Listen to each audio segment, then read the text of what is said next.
Hi, this is Hannah Turner, and this is my case study following the events at St. Regis. Before I jumped right into making a decision about what happened, I needed to establish the who, the what, when, and where.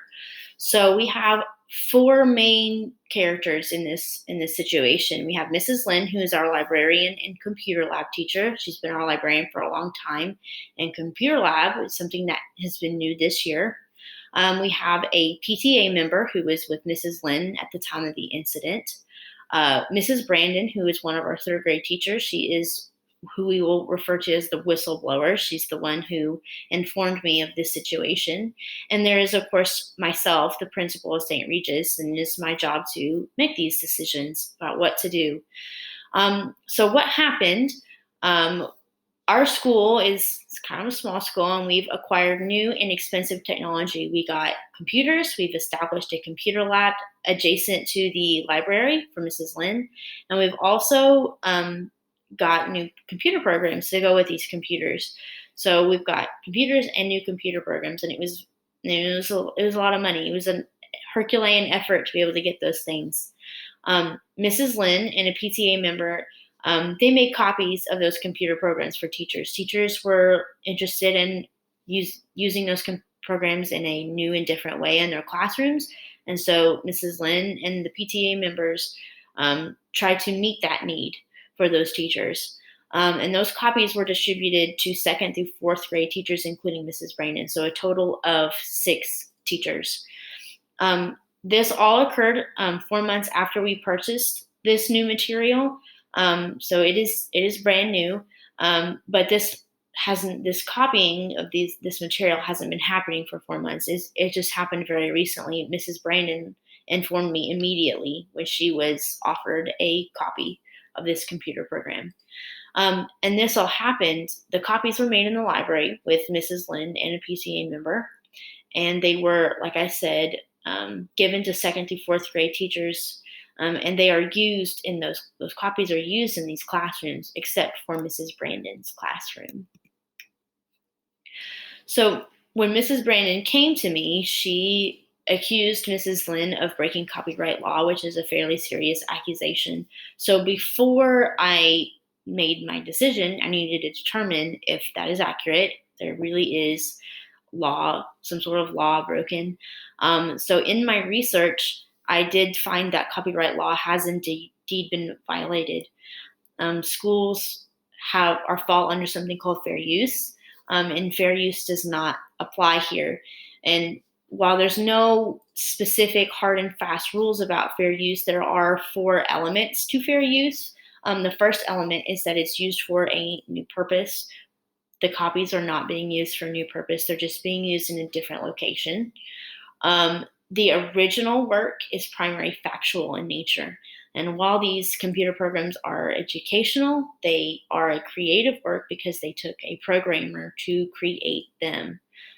So that does not fall under fair use. We are not good there. And then the next element is that we only use a small portion. We are copying the entire work here. And we will not replace the original in the market. So if Mrs. Lynn were to put the copied CDs on the internet, we would be a direct competitor with the original copy. So we do not fall under any of those areas of fair use. So copyright law has definitely been violated here.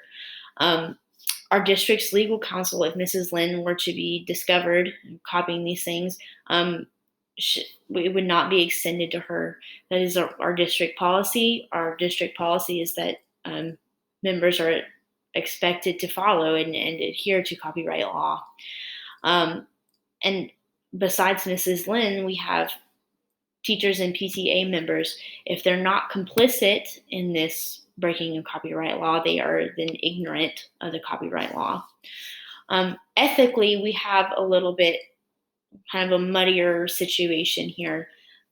When I spoke to Mrs. Lynn at first, her reasoning is that she's trying to save money. The kids need these programs, the teachers have requested them. We are trying to save the school a lot of money.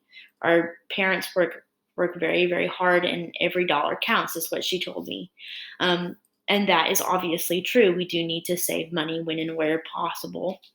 And students need to be able to use our technology to get the full benefits. If we restrict them somehow, some way, then what was the point of getting all of this technology? Um, as they go on in their education, K-12, they're going to need to be able to be familiar with computers. Our state testing happens on computers. College, when they go to college, a lot of their work is on the computer. It's very, very important for their overall education that they have access to technology. And it's a very good thing that we were able to get this in the first place.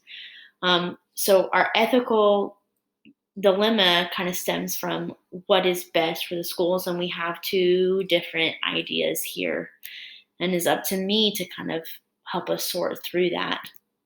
So to kind of synthesize all this information, Mrs. Lynn and a PTA member have violated copyright law by manufacturing and distributing unauthorized copies of a computer program to multiple teachers, and Mrs. Lynn believes her actions are justified for the good of the students. So I've touched on there is a breach of law here, but also there is an ethical issue going on here. So let's review some important facts, the people involved. Mrs. Lynn, she is our librarian and recent computer lab teacher. She is doing double duty. She's not half here, half there. She is doing both at the same time. She is a career-long and very respected member of this community. She's been here a long, long time. Community is very, very important in St. Regis. And she very obviously cares for our students, and she's very committed in her roles as librarian and computer lab teacher. She is also very organized and efficient. When we first got our computer lab, it was her that came up with the schedule for all of the teachers to be able to use it so that they would all have equal access to the computer lab. And efficient, she's trying to make every dollar count here, even though it is illegal. She is trying to do what she believes to be efficient and effective. The whistleblower, Mrs. Brandon, on the other side, she is a new third grade teacher. This is actually her third year teaching. She has experience elsewhere. And because she's not from here, because she hasn't been here anywhere near as long as Mrs. Lynn, she's kind of viewed as an outsider. And so there's some level of mistrust there, which is something that I had to deal with when I came here too. I understand that this community, it values commitment, and it wants to see teachers and principals commit to the students and commit to being here. And so it takes a lot for these people to trust newcomers.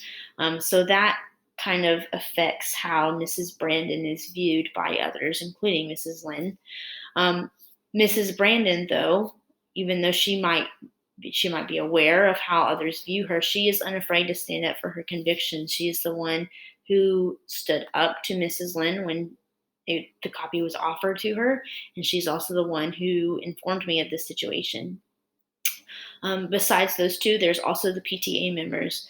The PTA organized the fundraisers that enabled us to purchase this technology, and now at least one member has been involved in making copies of these computer programs. This all took place in the town of St. Regis, Kansas. We are a very small place. We are 25 miles from the nearest city, which is where our students actually go to high school. Our school has about 400 students, and we have 2 teachers per grade level, and we educate kindergartners through 8th graders at our school. Our school is a public school, and we, like I've been talking about, we've got this newly acquired computer programs. We only have 2 fundraisers per year, one in the fall and one in the spring, and those 2 fundraisers together are what enabled us to purchase these computers and this computer program. And since everyone has been excited, since the schedule that Mrs. Lynn has been able to make, everyone has been able to use it. A few teachers don't use it, but by and large, it has been a hit. Everyone loves it, and no one uses it exclusively. So it is is very equally shared and equally loved and valued. So before I start to plan my solutions, there are a few additional things I need to consider. Um, so this conflict, it can obviously be very damaging to Mrs. Lynn in particular. If the company who sold us the computer programs were to discover that she is making um, counterfeit copies of this computer program, she could be in a world of financial and legal trouble, obviously. The community could also be very upset with us. It might not just be Mrs. Lynn that is in legal trouble, since I am the principal and I now know about this situation and I obviously know that this is illegal. I could now make the school liable. The school could be sued for millions of dollars, and when something like that happens, who becomes responsible? It would be the community. And our community doesn't have just millions of dollars laying around to be able to pay for a suit like this. Um, this can be very, very damaging. For our students in particular, though, if we were to lose access to this computer program, to these computers, they would fall behind. This is the 21st century. We're trying to push students forward, and we bought this for them to use. And if we lose that privilege, then we're our the people that are going to get hurt are ultimately the students. Money can be earned back, but educational experiences they're in, kindergarten through 8th grade once. And so it's important that we make those moments count. And so we need to be mindful of how we use their time also. So the individuals, therefore, that have the greatest stake in this outcomes are Mrs. Lynn, our teachers, and our students. Mrs. Lynn, for obvious reasons, she has a lot of pride in what she's doing. She has a lot of pride in this community, and she wants to help. And she doesn't want to seem that she's wrong. But also, she could get in a lot of trouble. A lot of money is at stake here. And our teachers and our students, they want to be able to use these programs. So we need to be able, like I said, to facilitate use it however teachers want to be able to use this stuff. Have all relevant stakeholders been consulted? That is part of my plan.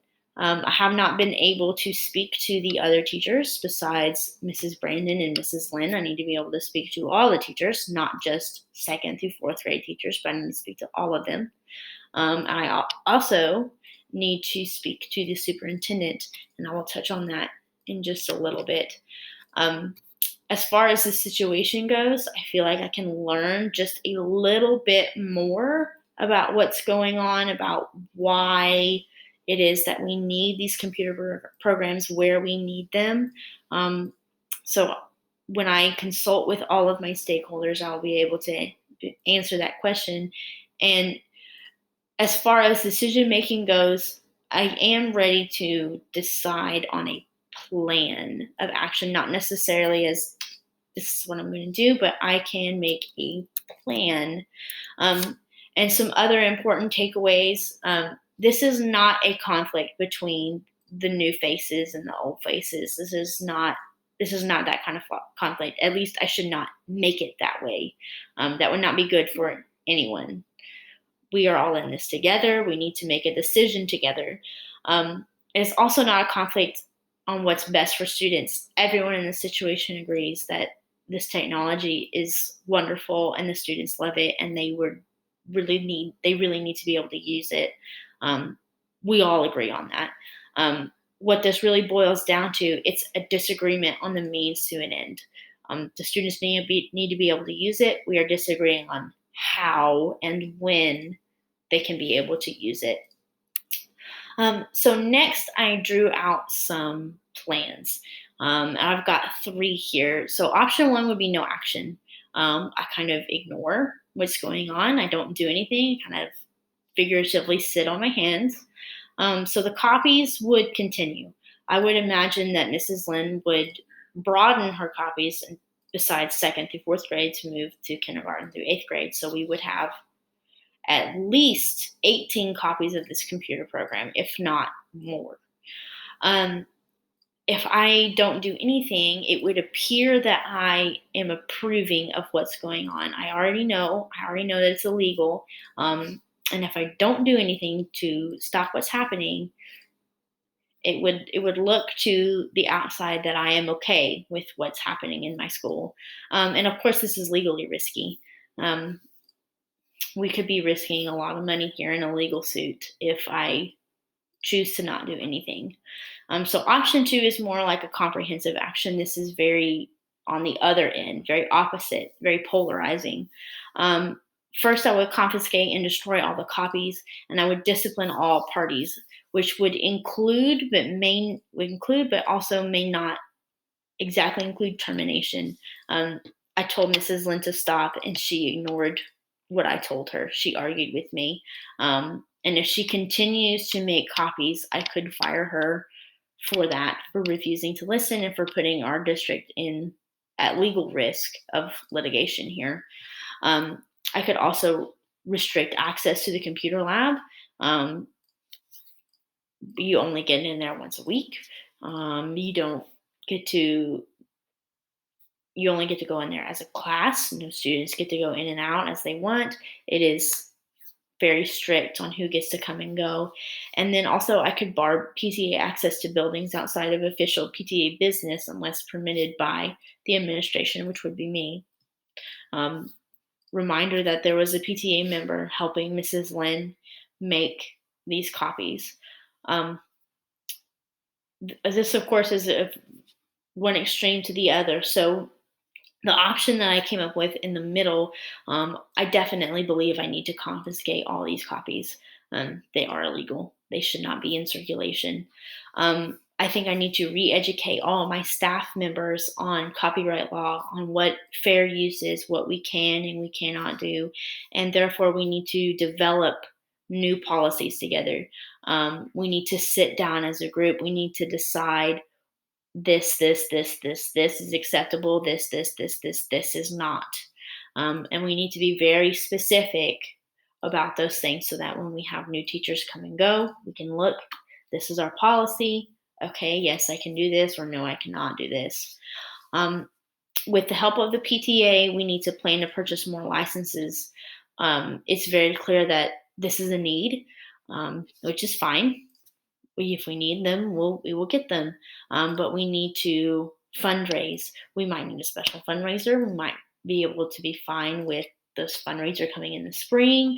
I don't know. But we do need to purchase more licenses. But in the meantime, between now and when we're able to purchase new licenses, we need to brainstorm some creative solutions, how to be able to use this until we are able to use it the way that we want. We need to brainstorm with everyone, which would include all the teachers and Mrs. Lynn. However, and that includes however we can use this computer lab the most effectively. So to decide which plan is the best, I compared them. I made a pros and cons list. So the pros of option 1, it avoids conflict. I don't get in anyone's face about it. I don't have to confront any of this issue. It is very stress-free for me, for most people. But the con of this is that it avoids the responsibility to uphold the law. It is my job to make sure that everyone in my building is following the law. And if I go with option 1, then I'm not doing that. I am putting my entire district at legal risk here. Option 2, a pro of option 2 is that it's swift and decisive action. I nip it in the bud immediately. I'm following the law when I do all this. I'm taking the copies, I'm destroying them, I'm making sure that it's gone. And if I do act in such a swift and decisive manner, it's possible that I could deter future infractions of this nature. But on the other hand, this does not allow for growth. It's just strictly punitive. So there's no way for anyone to learn from their mistakes. And because of how sudden and strict option 2 is it could encourage deceitful practices and mutiny. And obviously, it cuts the PTA out of the decision making process, and they are important members of our community. Um, they have a stake in this too. They want to help. Okay, it's very important to remember that the PTA is here to help. Um, Now, option 3, though, which is the one in the middle, option 3 involves all stakeholders: the teachers, Mrs. Lynn, myself, and the PTA. It's everybody involved here. This one is also lawful since I am confiscating all of the made copies of the computer program. And this one also has an opportunity for growth where we can all come together, relearn about copyright and fair use and what we can and can't do. And it allows us to come together to make new policy so that we can avoid the situation in the future. On the other hand, this process could potentially be, it will be very slow, and it could also be very frustrating because of how slow it is. I understand that teachers want this program now, and it's just not going to happen that way. This option also requires more money. There's just no ifs, ands, or buts about it. If we want to be able to use the programs in the way that the teachers have stated that they want to use them, then it's going to require more money to buy more licenses. Okay, so I have prepared my plan. I have chosen that option 3 is the best. It's the one in the middle. It's the Goldilocks plan. So before I make any decisions, I need to consult all the stakeholders. I need to meet with Mrs. Lynn. I need to meet with all of the teachers, especially the 2nd through 4th grade teachers, and I need to meet with the PTA. Mrs. Lynn, I should meet with her privately. From what I've gathered, her pride is on the line here. It would not be smart to call her out in front of a whole group of people. She's valued. She has a lot of excellent ideas, and I'm not quite sure she understands the gravity of what's going on here. As far as the other teachers go in the PTA, I can meet with them as a group. From all the other teachers, I want to know how they want to use this particular computer program in the future, so that can help me plan what I need to do. Do we just need to rearrange how we do computer lab, or do we need to buy more licenses? So that conversation will kind of help me with that decision. And PTA, I can talk to them as a group and, okay, it's fine to come help. When a teacher has asked you to come help in the building, that's perfectly okay. We welcome that. But this is a violation of the law. So as a whole entire group, PTA, teachers, support staff, everyone that this might involve, we need to have a short, quick professional development, maybe after school, maybe before school, or maybe I send them a little video to watch about fair use and copyright law. So once I have been able to meet with everyone, I have heard their concerns, I have heard what they want out of this situation, I can kind of make some tweaks and adjustments to my plan, and I can start. So I would start with, after I meet with everyone, I would get with everyone and we would review copyright law. I would prefer to be able to do this as an entire group. PTA, support staff, teachers, Mrs. Lynn, secretaries, because they make a lot of copies as well. I would want all of us to be able to meet as a group to go over copyright law. That way we can kind of learn together, and that way I know that everyone is absorbing this information. If I send a video, then people will just push play and do something else. So if we do it together as a group, there's a little bit more accountability there.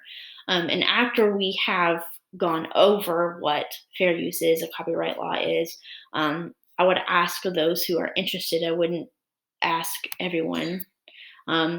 Maybe a representative from the primary grades, the middle grades, and the upper grades, and myself, and someone else from the support staff, we should come together to create a new policy that we can propose to the school board at the next school board meeting. We would like say, hey, we would like to have this in our handbook.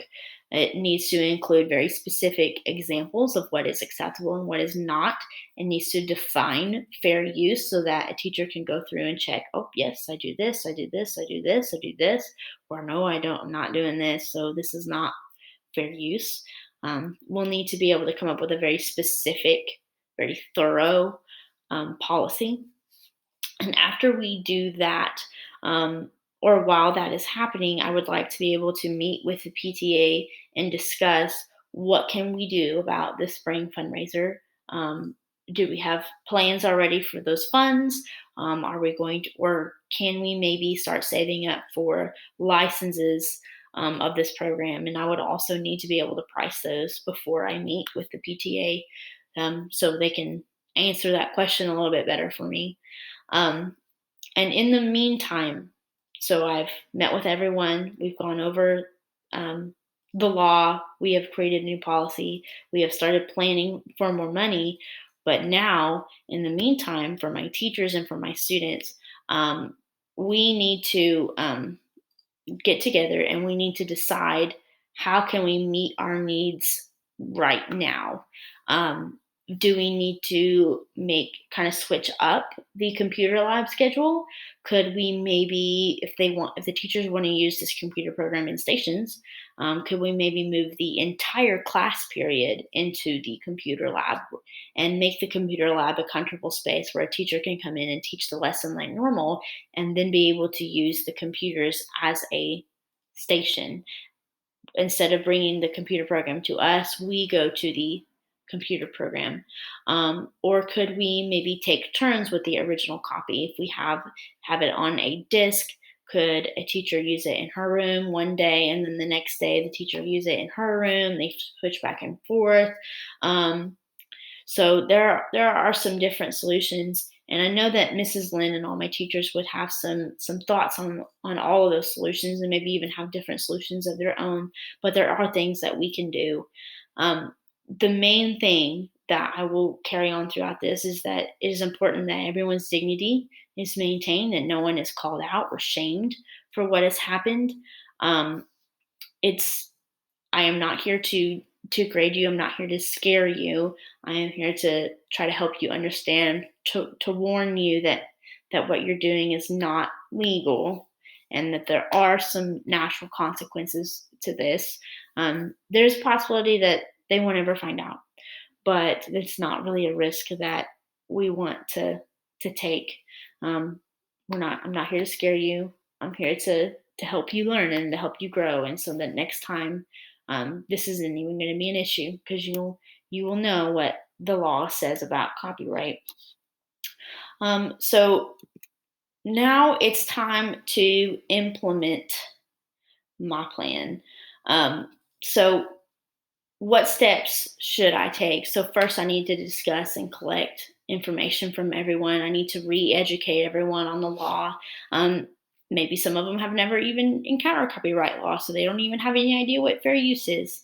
And I need to plan for the future. I need to plan short-term goals. What can I do about the teacher's needs right now? And how can I plan to meet those needs further into the future? How can I get them what they really, really want, which is a copy of this computer program in their classrooms whenever they need it?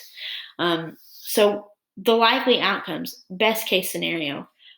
Best case scenario would be that the copy stop, that everyone starts to understand, okay, this is breaking the law, and that we all come together to learn. No one is mad at each other. No one is blaming the other one for the situation. And that we're able to come together and come up with a viable solution for us. Worst case scenario, I can very easily see this, or hopefully not easily see this, becoming a us versus them situation, where one group is blaming this other group for the student's lack of access to this computer program, while this group is blaming this other group for having to go through all of this now training that we have to go through. That would be an absolute worst case scenario. And I would do everything I could to keep that from happening because it is not an us versus them thing. I would try to help them see that we're all in this together. We all want the same thing. It's just how we go about this. So before, during, and after while I'm doing all this, it's important that the superintendent be aware. Since this is an issue of legality, the law has been broken here. He or she needs to know about this. They may not need to be able to be directly involved, puppet mastering this whole thing, but they definitely need to be aware of this situation. So can I discuss this matter with all parties independently? Can I meet with the PTA independently? Do I need someone else there with me? No, I can talk to them myself. Teachers, no, I can do that myself as well. Mrs. Lynn might be someone that I might have some trouble with because I am new and because she is not. She might not completely trust my opinion. So it might be important that I find someone who I trust, and who Mrs. Lynn trusts also, to be in on that conversation as well. But before I bring anyone else in, I need to make sure that they understand the situation, just like I have done here. I've gone through everything. I need to go through all that information with them and make sure that they really understand what's going on and that they agree with what I'm trying to do. So how can I warn all parties without threatening them? I think it's important that I just discuss the natural consequences of things. So you have made an illegal copy. Worst case scenario, the publisher finds out. Worst case scenario, the district is sued for millions of dollars. We don't want that to happen. I think it's important that I keep my emotions in check, just like how a teacher would deal with a student. It's important to not get heated about any of this. So yeah, it's very, very important that I keep a level head and just, this is the natural progress of things. This is what will happen. I don't want to scare you, but this has happened before in other districts. I do not want it to happen here. I really, truly don't believe that Mrs. Lynn fully grasps that concept. Maybe she thinks that we're not going to be found out, but that's not really a risk that we are willing to take here. So plan B. So what would happen if somewhere along the line it starts to fall apart? First thing I would do is I would go to my superintendent and I would ask for some help. So what can I do differently here? What is going on? And it depends on at what stage it starts to fall apart. I don't believe, I think I will meet the most resistance when I ask the teachers and Mrs. Lynn to hand over all the copies of the CDs and to stop making copies. That's a pretty direct way of dealing with this situation, but the situation lends itself to being dealt with in that direct manner. I don't want to be seen as abrupt, but this is a fairly serious situation here. So if that fails, then I'm going to have to be even more direct. I'm also going to have to ask, what is the deal? Why is this such a big problem? And the most important thing, I think my job is to make sure that everyone understands that this is a serious situation. We can't have some people thinking it's super, super serious and some people thinking it's a joke, because it's not.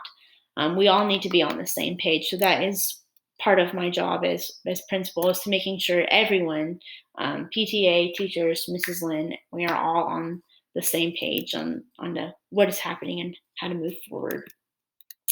And then finally, I believe that it is important to reflect on what has taken place here. So first and foremost, it's my job to make sure I clearly inform everyone of the law and that I am able to implement it effectively. if there is no policy at our school board, then it is my job to help facilitate that. It is my job to make sure everyone in my building follows the law and understands what's going on, and that I can clearly communicate what's happening. Um, I can't just, here, look at this legal document. Good luck, read it. It's my job to make sure that some real understanding is going on here, and it's also my job to communicate between these two groups here, the PTA and the teachers and Mrs. Lynn, and the groups within those three groups here. Um, it's my job to kind of help develop some camaraderie, and all of this, of course, is to help the students. They need this computer program. They need access to technology to be able to succeed. Um, and without this, we would all agree that they would start to fall behind their peers in the state of Kansas and nationwide. Um, so that's my job, is to make sure that we are all on the same page. We all know what's going on, um, and that that yeah, it's my job to make sure that everyone knows the law and that we are all following it. Um, that concludes my presentation.